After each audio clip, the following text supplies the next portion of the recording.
Une ancienne tireur d'élite noire avait été ridiculisée sur le champ de tir jusqu'à ce que ses 10 coups laissent les milliardaires sans voix.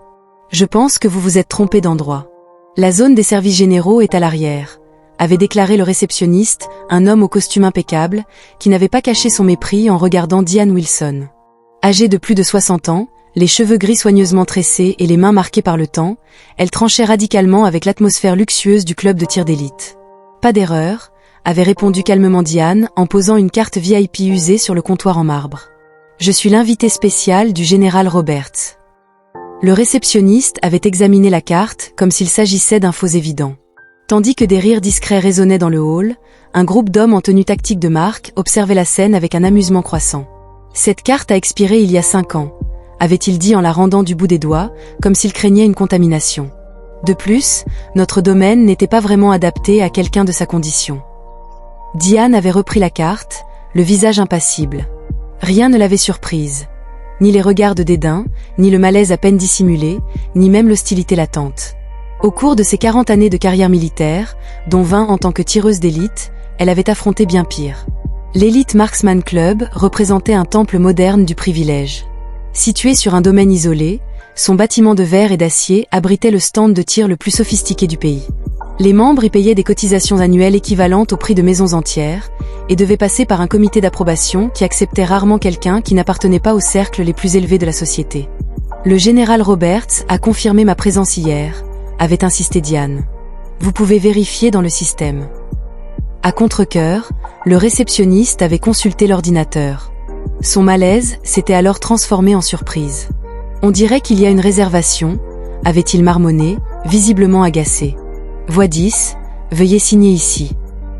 Alors que Diane signait le registre, un homme d'âge moyen s'était approché. Alexander Morgan, milliardaire du secteur technologique et actionnaire majoritaire du club, portait une combinaison tactique personnalisée qui coûtait probablement plus cher qu'une voiture. C'est une sorte de blague, Derek ? Avait-il demandé au réceptionniste sans prendre la peine de baisser la voix. Depuis quand acceptons-nous des gens comme elle ? Monsieur Morgan, elle est l'invitée du général Roberts, avait expliqué le réceptionniste, visiblement mal à l'aise. Roberts et ses œuvres caritatives, avait répondu Morgan avec dédain. Il s'agissait au départ d'un programme destiné aux anciens combattants inadaptés. Il avait alors examiné Diane de haut en bas. Que faisiez-vous ? Nettoyer les armes ? Diane avait croisé son regard. Je les utilisais, monsieur Morgan. Sa réponse avait provoqué un rire ouvert dans le groupe qui se formait autour d'eux. Morgan avait souri, ravi de la situation. Vous avez entendu ça, les gars ? Elle les utilisait, avait-il lancé à ses amis. Eh bien, puisque Roberts insiste sur ses inclusions sociales, pourquoi ne pas rendre cela intéressant ? Il s'était tourné vers Diane. Vous connaissez le défi d'Alexandre Dumas. Diane avait hoché la tête. Le défi, nommé d'après l'écrivain noir français, était redouté, même par les tireurs les plus expérimentés. 10 coups parfaits d'affilée, chacun dans la même position que le précédent, formant pratiquement un seul trou dans une cible à 500 mètres. Personne ne l'a jamais réussi, avait poursuivi Morgan. Même pas moi. Si vous réussissez, je paie vos frais de scolarité pendant 1 an. Si vous échouez. Il avait souri malicieusement. Retour aux toilettes. Le public avait de nouveau ri. Des caméras de téléphone portable étaient apparues, enregistrant le moment. Vous pariez beaucoup, avait répondu Diane, d'un ton calme. Oh, ne vous inquiétez pas. Il n'y a aucun risque, avait rétorqué Morgan, déclenchant de nouveaux rires. Derek, donnez une arme à notre invitée. Quelque chose de simple qu'elle puisse manier. Alors qu'il se dirigeait vers la zone intérieure, les commentaires et les regards méprisants s'étaient poursuivis. Dans la grande salle principale, les tireurs s'entraînaient sur des postes luxueusement équipés. La nouvelle du pari s'était rapidement répandue, attirant des curieux. L'instructeur en chef, Trevor Powell, s'était approché avec une expression incrédule. « Monsieur Morgan, êtes-vous sûr ? C'est une perte de temps et de munitions. C'est du divertissement, Trevor. Et une leçon d'humilité dont notre invité a besoin, avait répondu Morgan. Powell avait remis à Diane un fusil basique, visiblement dépareillé. Les règles sont simples, 10 coups, même point, 500 mètres. Des questions ? Diane avait examiné attentivement l'arme. Puis-je faire quelques ajustements ? Bien sûr, si vous savez comment faire, s'était moqué Powell en croisant les bras. Avec des mouvements précis et familiers, Diane avait commencé à ajuster le fusil. Ses mains, que beaucoup dans le club considéraient comme trop vieille, bougeait avec la confiance de quelqu'un qui connaissait chaque détail de cet instrument. Une jeune tireuse, Sophia Chin, championne nationale du lycée, l'observait avec un intérêt sincère. Pourquoi la traite-t-il comme ça ? Avait-elle demandé à l'instructeur à côté d'elle. Parce que les gens comme elle n'ont pas leur place dans des endroits comme celui-ci, avait-il répondu sèchement. Ce que personne dans ce club d'élite ne savait, c'était que les mains qui ajustaient ce simple fusil avaient sauvé des dizaines de vies lors d'opérations qui ne figureraient jamais dans les archives officielles. Que ses yeux calmes avaient vu au travers de tempêtes de sable et de nuits sans lune. Qu'elle, une femme de 60 ans, jugée uniquement par la couleur de sa peau, ses cheveux gris et ses cicatrices, avait changé le cours de guerres entières. Il était impossible de ne pas remarquer comment les mains de Diane se déplaçaient avec une précision chirurgicale sur le fusil, comme si le métal et le bois faisaient partie de son propre corps. Morgan et ses amis observaient, leur dédain grandissant. Ils interprétaient sa concentration comme de la nervosité. Peut-être devrions-nous lui donner une cible plus grande, avait suggéré quelqu'un dans le public, provoquant de nouveaux rires. Ou réduire la distance à 10 mètres.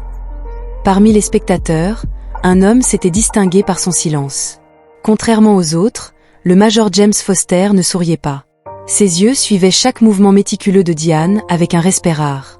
À 65 ans, il avait reconnu dans ses gestes la discipline née de décennies d'entraînement militaire. « Madame, vous avez 1 heure pour vous préparer », avait annoncé Powell en consultant ostensiblement sa montre. « À moins que vous ne vous sentiez déjà prête. » Le sarcasme dans le dernier mot était évident. Personne là-bas ne croyait qu'une femme noire de 60 ans puisse comprendre, encore moins réussir, le défi d'Alexandre Dumas. 20 minutes suffiront, avait répondu Diane en testant le poids du fusil dans ses bras. Morgan avait souri d'un air dédaigneux. Confiant pour quelqu'un qui n'a probablement jamais vu une arme de ce calibre.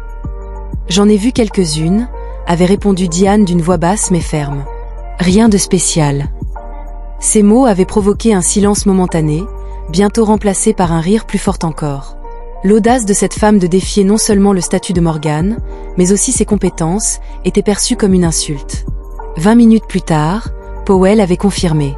Après ça, soit vous réussissez 10 coups parfaits, soit vous revenez nettoyer nos toilettes. D'accord. Alors qu'elle s'éloignait pour se préparer, Diane avait remarqué que le Major Foster la suivait discrètement. Lorsqu'il s'était éloigné du groupe, il s'était approché. « Désolé pour leur comportement », avait-il dit en se présentant. « James Foster. Je suis instructeur ici depuis 15 ans. » Diane Wilson, avait-elle répondu simplement. « J'ai vu comment vous maniez ce fusil », avait poursuivi Foster à voix basse. « Ce n'est pas courant. Service militaire ?» Diane avait hésité un instant, mais quelque chose dans le regard de cet homme, peut-être la même lassitude face à des gens comme Morgan, lui avait inspiré confiance. 23e bataillon, avait-elle confirmé. Tireuse d'élite pendant 20 ans. 37 missions officielles. Foster avait hoché lentement la tête, les yeux écarquillés de reconnaissance. Le fantôme de Fallujah, murmura-t-il, en utilisant le nom de code qui circulait parmi les vétérans. Je croyais que c'était une légende. Les légendes le sont généralement, répondit Diane en ajustant la lunette de visée. Je préférais ça. Il n'avait aucune idée de qui vous étiez, dit Foster, un léger sourire illuminant son visage ridé. C'était mieux comme ça. Foster regarda autour de lui pour s'assurer que personne ne les observait. Le fusil qu'il lui avait donné était volontairement déréglé. La visée était décalée d'au moins 2 degrés, et la détente avait un délai de réponse. Compris, répondit Diane en poursuivant les réglages. Rien qui ne puisse être corrigé. Je peux aider, proposa Foster en sortant un petit outil multifonction de sa poche. J'avais accès à l'entrepôt. Je pouvais vous procurer une lunette de visée décente pour remplacer cette pièce endommagée. Diane réfléchit un instant à l'offre. Non, finit-elle par se décider. J'utiliserai exactement ce qu'on m'a donné. Foster la regarda avec curiosité. Étiez-vous sûr ? Ce défi était pratiquement impossible, même avec un équipement parfait et ce fusil. Mieux encore, répondit Diane, une lueur de détermination dans le regard. Je voulais que vous voyiez ce que je pouvais faire avec ces restes. Dans le hall principal, l'ambiance était à la fête. Morgan avait ouvert une bouteille de champagne, trinquant au nettoyage des toilettes, tandis que d'autres riaient et pariaient sur le temps que Diane tiendrait avant d'abandonner. Je parie sans qu'elle n'atteint même pas la cible, proposa Tyler Blake, un jeune investisseur qui accompagnait souvent Morgan. 200 qu'elle pleure après le 3e tir, répondit un autre. Sophia Chin, la jeune tireuse qui observait tout avec un malaise croissant, s'approcha de Foster à son retour dans le salon. « Major, ça ne me semblait pas normal, » murmura-t-elle. Il la traitait comme un spectacle. « Patience, » répondit Foster énigmatiquement. Certains apprenaient le respect facilement, d'autres à la dure. Les 20 minutes passèrent vite. Morgan et sa bande retournèrent au champ de tir, riant toujours et prenant des paris sur son humiliation imminente. Powell tenait un bloc-notes avec le formulaire officiel du défi Alexander Dumas, qui n'avait jamais été complété dans l'histoire du club. « C'est fini madame », annonça-t-elle sans dissimuler le dédain dans sa voix. Prête à abandonner, Diane se positionna calmement au marqueur des 500 mètres. La distance était impressionnante. Un demi-kilomètre séparait le tireur d'une cible de la taille d'une assiette. « Je suis prête », répondit-elle simplement. Le silence qui s'installa fut différent du précédent. Ce n'était pas le silence d'une moquerie contenue, mais celui de l'attente, quoique cynique. Morgan croisa les bras, son sourire arrogant figé sur son visage parfait.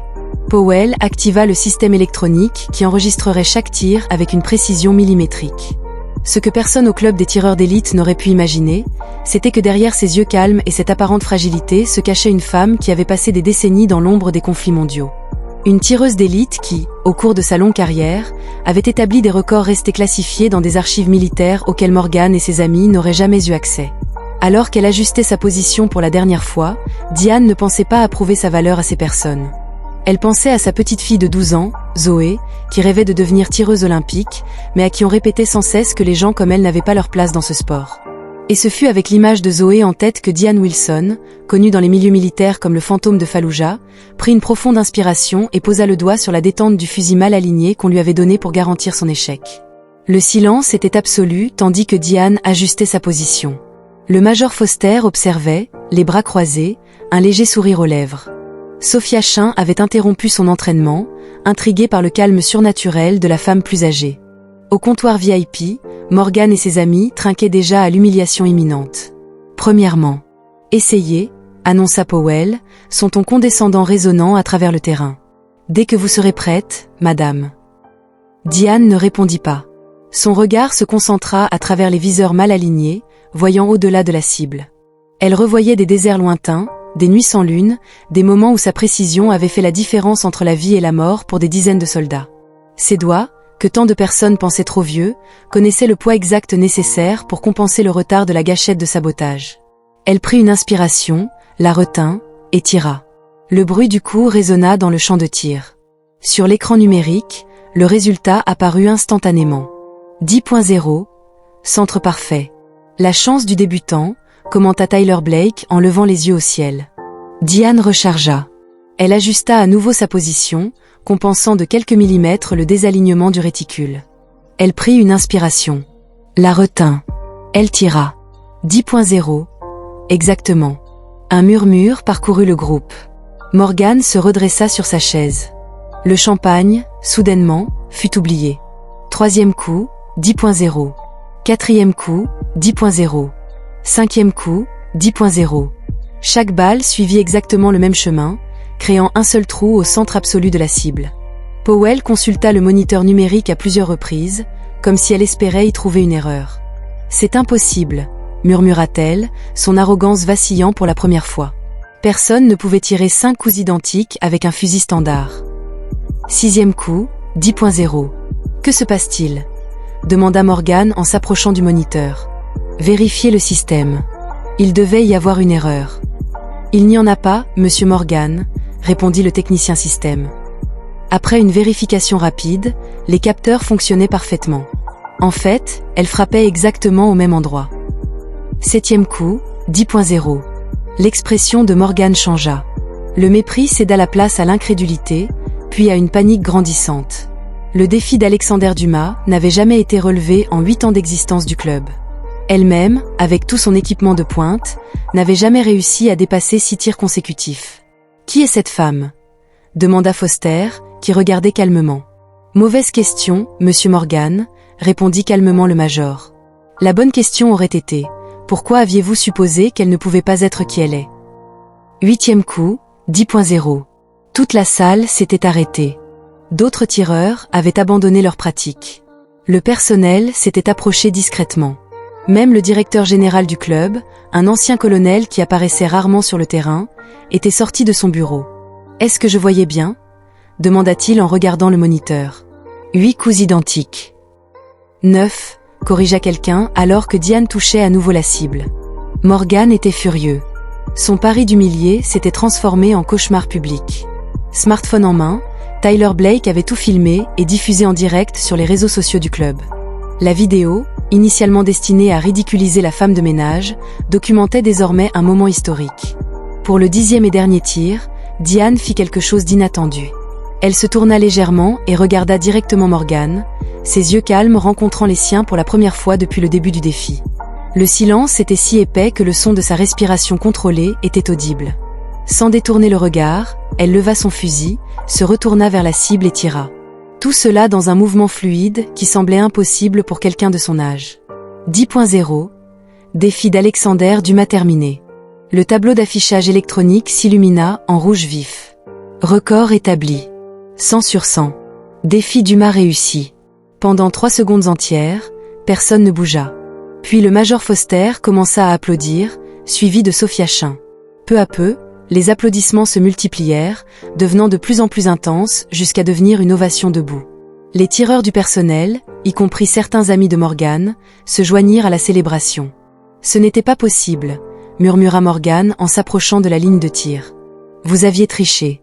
Vous deviez avoir triché. » « Monsieur Morgan, » intervint Powell, mal à l'aise, les capteurs l'ont confirmé. « Chaque tir a été enregistré. »« Impossible. Je voulais un test de dépistage de drogue. Je voulais une vérification du matériel. » Morgan était paniqué, le visage rouge de fureur. C'était une farce. Elle ne pouvait pas. Impossible. Quoi ? Monsieur Morgan, l'avait interrompu le directeur général en s'approchant d'un air sévère. Elle ne pouvait pas être meilleure que vous.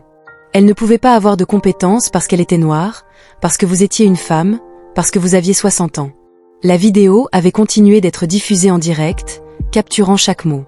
Vous ne comprenez pas, avait insisté Morgan en reculant. Elle avait surgi de nulle part. Et la colonelle Diane Wilson, avait annoncé Foster, sa voix portant désormais l'autorité que des années de commandement militaire avaient cultivée, n'était pas apparue de nulle part.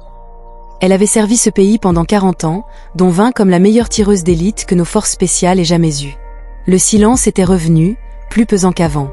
Le fantôme de Fallujah, avait murmuré quelqu'un. Je pensais que c'était une légende.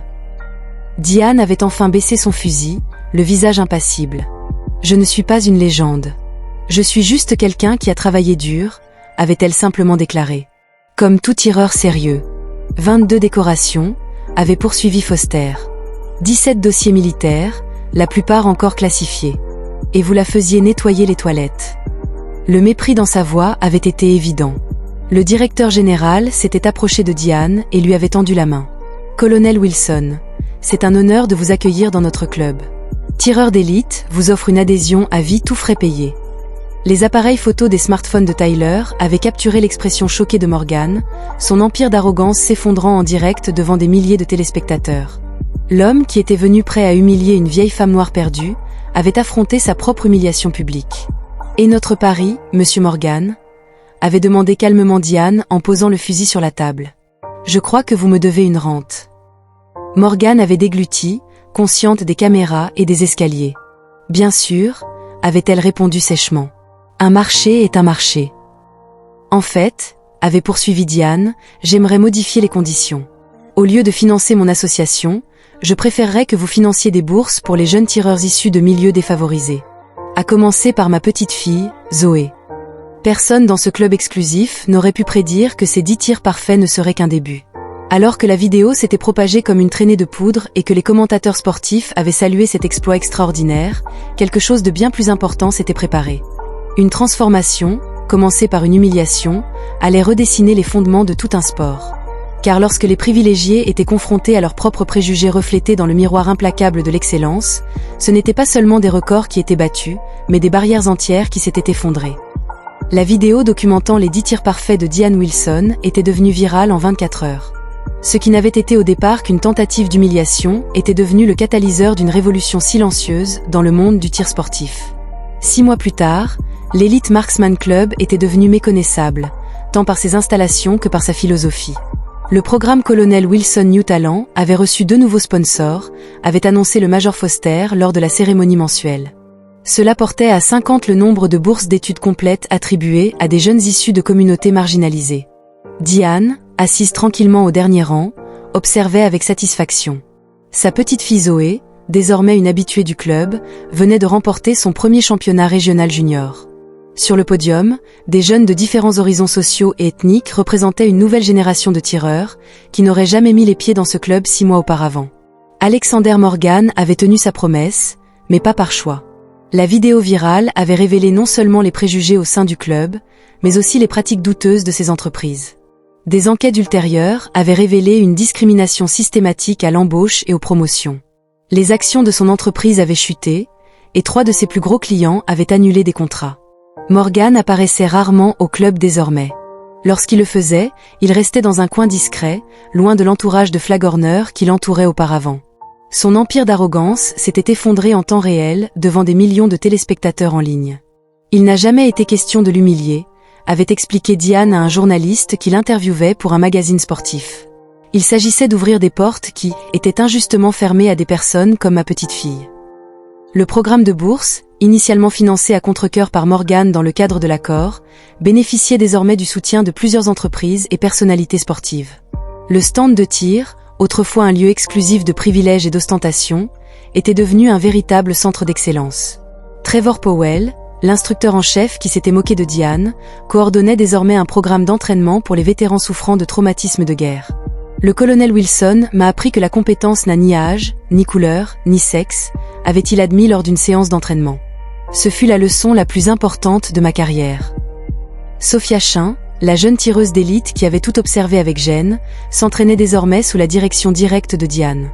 Elle m'a appris que la véritable précision commence bien avant de toucher l'arme, avait commenté la jeune femme, devenue porte-parole du nouveau programme de diversité. À la surprise générale, le fils d'Alexander Morgan, témoin de l'humiliation publique de son père, était devenu l'un des plus fervents défenseurs du changement. J'ai grandi en croyant que le talent était le fruit du privilège, avait-il avoué lors d'une interview. Le colonel Wilson a prouvé que je me trompais. Le vieux fusil militaire que Diane avait utilisé ce jour historique occupait désormais une place de choix dans une vitrine spéciale à l'entrée du club. En dessous, une simple plaque racontait son histoire, non seulement celle de l'arme, mais aussi celle de la femme qu'il avait maniée pendant des décennies au service de son pays, souvent négligée et sous-estimée en raison de sa couleur de peau et de son sexe. La véritable autorité ne vient pas de l'argent ni des relations, disait Diane lors de ses conférences de plus en plus prisées. Elle naît de l'excellence discrète cultivée jour après jour, à l'abri des regards. Le général Roberts, qui avait secrètement planifié la visite historique de Diane au club, avait souri en constatant les transformations. Parfois, le changement ne survenait que lorsque le système était confronté à une vérité indéniable, avait-il songé.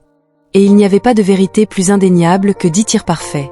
L'histoire de Diane Wilson avait transcendé le monde du tir sportif, s'était invitée dans les universités, les entreprises et les institutions militaires. Elle était devenue un symbole de la lutte contre les préjugés voilés et la discrimination institutionnalisée. Son nom était invoqué chaque fois que des personnes étaient sous-estimées en raison de leur apparence, âge ou origine. À 60 ans, alors que beaucoup envisageaient de prendre leur retraite, Diane avait entamé une nouvelle carrière de conférencière et de mentor. Son message était simple. La meilleure réponse à la discrimination n'était pas la confrontation bruyante, mais l'excellence discrète. Et Alexander Morgan ? Il avait perdu bien plus qu'un pari ce jour-là. Il avait perdu l'illusion de supériorité qui avait soutenu son identité pendant des décennies. Lors de ses rares apparitions publiques, il paraissait plus petit, comme si les 10 tirs parfaits de Diane avaient percé non seulement la cible, mais aussi l'armure de privilèges qu'il avait protégée toute sa vie. La dernière fois qu'il avait été vu au club, il observait silencieusement le cours que Diane donnait à de jeunes tireurs d'horizons différents. Son regard, autrefois froid et condescendant, semblait désormais en quête d'une compréhension arrivée trop tard. Dans un monde où tant de personnes avaient été sous-estimées en raison de leur apparence, de leur âge ou de leurs origines, l'excellence restait la réponse la plus puissante que nous puissions offrir. Diane enseignait à ses élèves. Il ne s'agissait pas de vengeance. Il s'agissait de transformation. Merci d'avoir regardé, et à la prochaine dans une nouvelle vidéo.